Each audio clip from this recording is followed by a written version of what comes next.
हे शिव, सावन की इस वीडियो को जो भी लाइक करे उसकी जन्म जन्म की गरीबी को दूर कर देना। जय माता पार्वती, जय महाशिव। दोस्तों, आज की वीडियो में हम आपको सावन के महीने में सुहागन महिलाओं को आखिर क्या वह ऐसे कार्य है जो जरूर करने चाहिए, ये जानकारी हम आपको आज शेयर करने वाले हैं। सावन का महीना कवारी और सुहागन महिलाओं के लिए शुभ माना जाता है। सुहागनों की पैर की एड़ी से लेकर सर तक के भाग को सावन में अहम भूमिका माना जाता है और पवित्र माना जाता है। सावन के महीने में झूला झूलना और वर्षा में स्नान करना अहम माना जाता है। दोस्तों, सावन का महीना बहुत ही पवित्र महीना होता है। सावन का महीना भगवान शिव और माता पार्वती के लिए बहुत ही प्रिय माना जाता है। सावन का महीना गंगा जल की तरह पवित्र माना जाता है और इस सावन के महीने में जो भी भक्त सच्चे मन से भगवान शिव और माता पार्वती की शरण में जाते हैं, उनकी हर इच्छाएं भोलेनाथ अवश्य पूरी करते हैं। और आखिर करे भी क्यों ना, हम सब माता पार्वती और भोलेनाथ की संतान ही तो हैं। सावन मास में आपको ज्यादा कुछ करने की जरूरत नहीं है। मात्र पवित्र शिवलिंग पर एक लोटा जल अर्पण करने से भगवान भोलेनाथ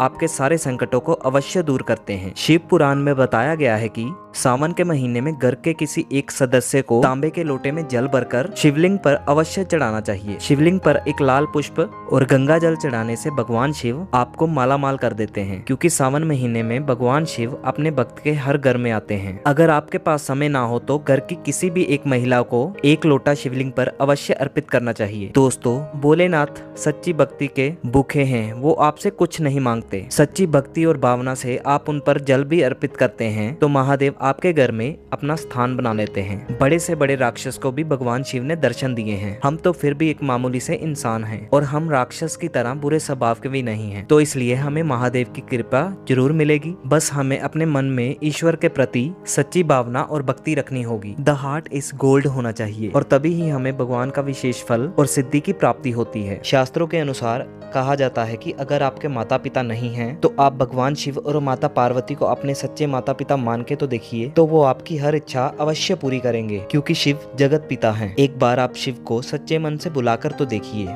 शिव दौड़े चले आएंगे। अगर आप शिव से प्यार करते हैं तो सच्चे हृदय से कमेंट में जरूर लिखें ओम नमः शिवाय, और भगवान शिव के लिए एक लाइक तो बनता है। और ऐसे ही अच्छी जानकारी पाने के लिए हमारे चैनल्स को सब्सक्राइब और बेल आइकन जरूर दबाएं। दोस्तों, सुहागन महिलाओं के लिए सावन का महीना बहुत ही पवित्र और शुभ माना जाता है। और जैसा कि हम जानते हैं, सावन सोमवार व्रत उतना ही महत्वपूर्ण रखता है जितना कि माता पार्वती की माता मंगला गौरी का व्रत हम सावन सोमवार में करते हैं, उन्हें प्रसन्न करने के लिए। इसलिए सुहागन महिलाएं मंगला देवी का व्रत सावन महीने में जरूर करती हैं। दोस्तों, सावन महीने में माता पार्वती की उपासना से आपके जीवन में सुख सौभाग्य बना रहता है। ये सुख सौभाग्य कोई मामूली सुख सौभाग्य नहीं होता। कभी न खत्म होने वाला धन और यश, कीर्ति, वैभव की प्राप्ति होती है। पति की उन्नति, तरक्की, उनकी आयु दीर्घायु होती है। हम वीडियो में एक एक करके सारे उपाय बताने वाले हैं। संपूर्ण जानकारी के लिए वीडियो को अंत तक जरूर देखिएगा। सबसे पहले श्रावण मास में सुहागन महिलाओं को क्या क्या करना चाहिए, आइए जानते हैं। भोलेनाथ की पूजा करने के साथ साथ माता पार्वती की पूजा भी अवश्य करनी चाहिए। सावन के पूरे महीने यदि आप माता पार्वती को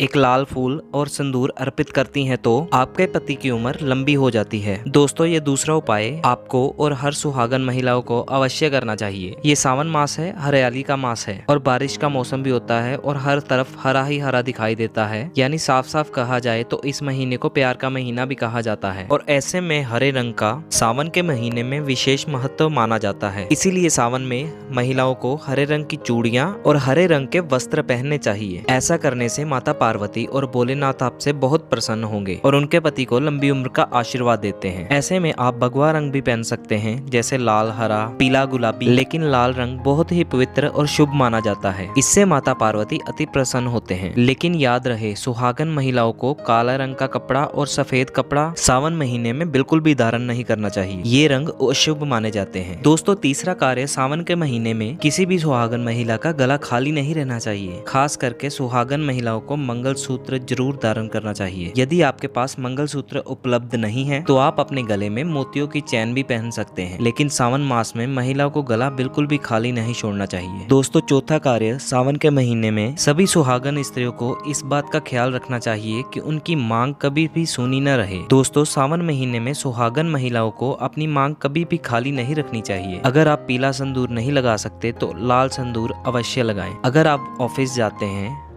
तो ऐसे में जो भी सिंदूर आप लगाते हैं वो अवश्य लगाएं। यदि आपकी सिंदूर की डब्बी खत्म होने वाली है तो उसे तुरंत जरूर भर लें। याद रखिएगा, आप अपनी शादी वाले सिंदूर को किसी और स्त्री के साथ ना बांटें, ऐसा करना अशुभ माना जाता है। सिंदूर से जुड़े हुए ये कार्य पति पत्नी के प्रेम को दर्शाते हैं और इससे सुख समृद्धि की प्राप्ति होती है, घर में क्लेश नहीं होते। दोस्तों, पांचवी बात, सावन के महीने में सुहागन महिलाओं के लिए 16 श्रृंगार बहुत ज्यादा शुभ कार्य होते हैं, जो कि करने भी चाहिए। अगर आप ऐसा पूरे साल नहीं कर सकते हैं तो सावन के महीने में अवश्य 16 श्रृंगार करने चाहिए। और जैसा हमने आपको बताया है, सिंदूर और मंगलसूत्र का विशेष ध्यान रखना चाहिए। और जो भी आप कपड़े पहनते हैं वो काले रंग के ना पहने। और उसी प्रकार से आपको पैर में पायल और बिछिया अवश्य पहनने चाहिए, क्योंकि महिलाएं जब भी पैरों में पायल पहनती हैं तो घर में बहुत ही शुभता आती है। पायल में जो घुंघरू होते हैं उससे घर में पॉजिटिविटी बढ़ती है और घुंघरू की आवाज से माता लक्ष्मी प्रसन्न होती है और माता पार्वती प्रसन्न होती हैं और आपके घर पधारती हैं, आपको और आपके पति को आशीर्वाद देती हैं। आपका ऐसे करने से घर में धन्य दान की कमी नहीं होती। और ऐसे में खासकर अपने पैरों में पायल और बिछुआ अवश्य पहन के रखें, नहीं तो ये सावन का पवित्र महीना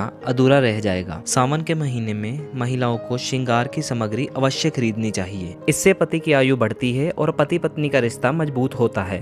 ये कार्य बहुत ही सरल और छोटे छोटे हैं जो आप आसानी से कर भी सकते हैं, लेकिन ध्यान पूर्वक सभी महिलाएं सावन के महीने में इस कार्य को ध्यान पूर्वक अवश्य करें, नहीं तो सावन का पवित्र महीना अधूरा माना जाएगा। और वीडियो पूरी देखने के लिए आपका धन्यवाद।